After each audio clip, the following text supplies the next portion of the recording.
將堅定不移地實行一國兩制，港人治港。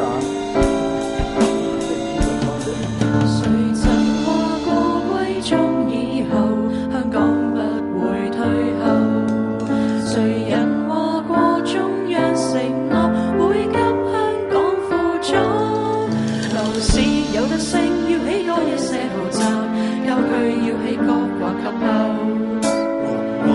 存在屬等公屋還未到，難道靠太六機買得起？28蚊的時薪難過，社會的通脹率高掛，由摩天天皇家從不減價，誰會不敢再盼望？28蚊的時薪難過，社會的通脹率高掛，什麼都不停價，從不減價，買樓真的太渺茫。